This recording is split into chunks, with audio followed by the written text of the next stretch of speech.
You talking to me? You could ask yourself a question. Are you not entertained?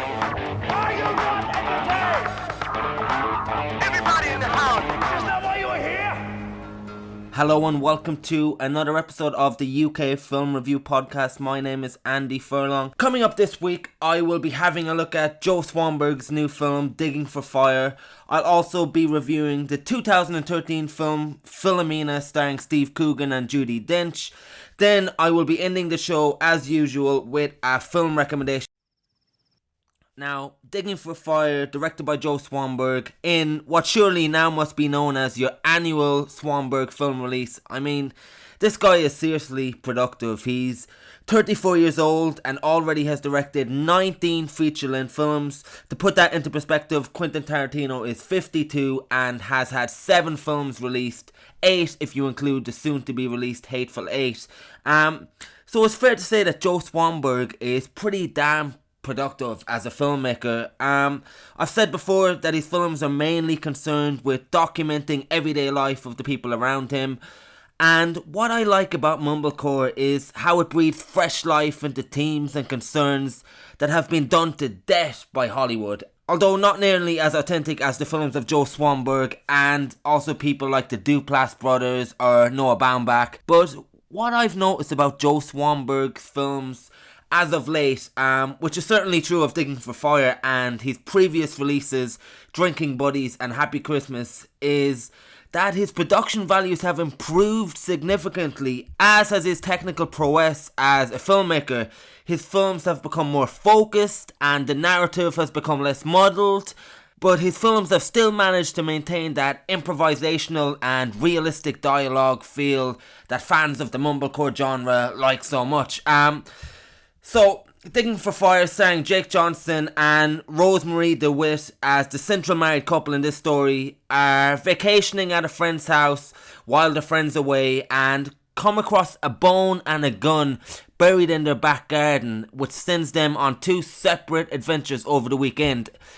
Jake Johnson spends his weekend obsessed with finding what is buried in the back garden, while Rosemary DeWitt's character spends her weekend without the burden of her child and her husband, as she spends that time out free in her own company. And the setup of a possible body being buried in the back garden is very much for allegorical purposes, as this film is much more concerned with the compromises couples make at the expense to oneself and their previous character traits, and what kind of a healthy balance you need to have between still being your own person but also compromising that aspect of yourself now that you're in a relationship. And the couple spending the weekend apart in this movie is about them evaluating this concept and coming to terms with being your own person while still bonding as a combined entity, which happens to some extent with all relationships anyway.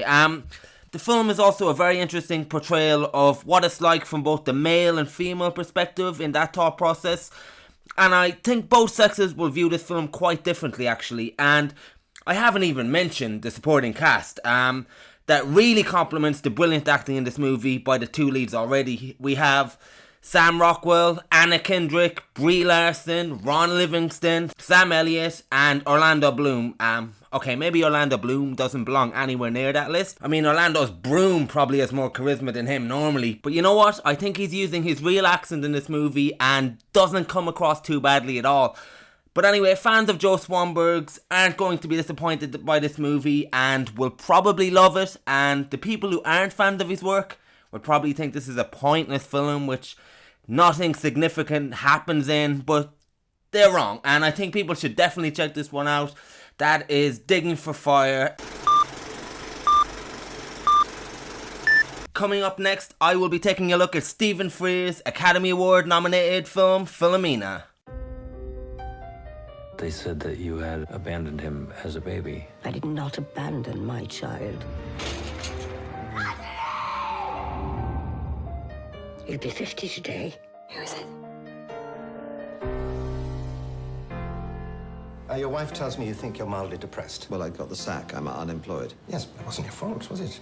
That's why I'm depressed. This is Martin Sixsmith, used to be the BBC's man in Moscow, became a spin doctor for the government, and it all went a bit tits up. I always say, if you shovel shit for long enough, eventually you're going to get some on your shoes. Yes, you got it on your head. How do you manage that?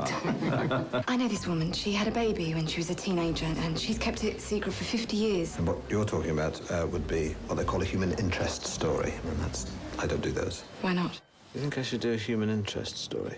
Hello, you must be Philomena. I think what they did to you was evil. I don't like that word. No, evil's good. Story-wise, I mean. Now, Philomena starring Judi Dench and Steve Coogan is a very rare movie indeed. It's a feel-good movie. It's an absolute tragedy. It has the ability to make you laugh and cry within the space of a second. It is anti-religion, or at least the institution of religion, while at the same time being filled with all the positive qualities that religion preaches. It's a true story, but perhaps rarest of all, it has something resembling a proper Irish accent from somebody who is not from Ireland in the performance by Judi Dench. And trust me, when it comes to Irish accents by non-Irish actors, my prejudiced ears prick up, waiting to pass judgment faster than the nuns that were depicted in this movie. And I have to say, unlike actors like Tom Cruise, Brad Pitt and Gerard Butler, who have begarred and begoshed and to be sure their way into leprechaun parody, Judi Dench passes the test and does a decent job. So Philomena tells the story of a woman of the same name, played by Judi Dench, who teams up with a journalist, played by Stephen Coogan, to search for her son, who was taken away decades ago after she became pregnant and was forced to live in a convent. And in a sense, what is so great about this movie is that at its heart, it's actually like a pretty great detective story, with Judi Dench turning in a performance full of innocence, virtue and good-heartedness that is sure to have audiences everywhere missing their grandmother. The movie also has a great bad guy in the institution that is the Catholic Church, and how it failed the people who believed in it, and even still to this day blocked the chance for mothers to be united with their children who they sold all those years ago, which, as horrible as it was, makes for a great bad guy on screen. Even more so the fact that it is a true story, as I mentioned. But the final master stroke that this movie pulls is teaming Judi Dench's character with a fickle, jaded, cynical reporter played by Stephen Coogan, who is pretty much everything that Judi Dench's character is not. The contrast between the two characters forms one of the most satisfying double acts in recent history that is filled with moments of comedy, poignancy in equal measure. I enjoyed them so much solving what was already a compelling mystery, and the chemistry between the pair is so good that I wouldn't mind a whole series of movies involving these two characters just solving crimes together. Maybe in the sequel they could tackle the corruption in the Vatican with the help of the Pope played by Al Pacino, or go undercover in Syria to take down Jihadi John. But all jokes aside, I was really impressed by this movie. It's definitely a recommendation by me. Like I said, the central mystery is more than enough to sustain the story in its own right. Combined with the performances of Dench and Coogan, the latter who actually wrote the script, is more than enough reason for you guys to check this movie out and not be disappointed. So now we come to the section of the show called Film Recommendations, in which I will be suggesting some more titles I think you might enjoy. My first film recommendation this week is actually a great companion piece to watch with Philomena, and that movie is The Magdalene Sisters, directed by Peter Mullen actually. While Philomena had a few flashbacks to what life in the convent was like, this movie, which is also a true story, is set entirely in the 1960s, during the time when all these terrible acts of abuse and demonizing acts occurred. This movie also works in a kind of prison movie sense. In the sense the convent is basically Shawshank with nuns, and we get invested in these three girls and what happens to them as they attempt to escape the horrible situation. It's often heartbreaking, it will make you angry, but it's also a very good movie as well. My next film recommendation this week is Princess Mononoke, directed by Miyazaki, which I had the pleasure of watching for the first time last week. This film is every bit as epic and mythology driven as anything you will see in Lord of the Rings, as a character named Ashitaka finds himself in the middle of a war between the forest gods and a mining colony. even though this is animation, it has characters being decapitated and losing limbs. The talking animals in this are far from the furry, cutesy Disney animals Western audiences would be used to. But what impressed me more than anything about this is the conception of some of the original ideas you will see, as well as the scope of this movie. It has a lot of interesting things to say about the environment as well. So that is Princess Mononoke. Check that one out. My final recommendation this week is Buzzard.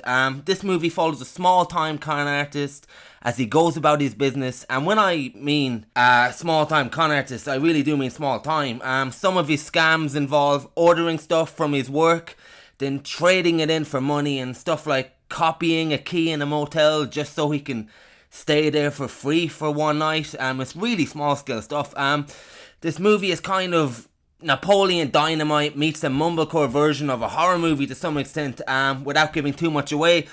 This movie certainly won't be to everybody's taste, but for those looking for something a little bit different, it's worth having a look at. So that is my final recommendation this week and the end of the show. Join me next time for some more film talk. Thanks for listening.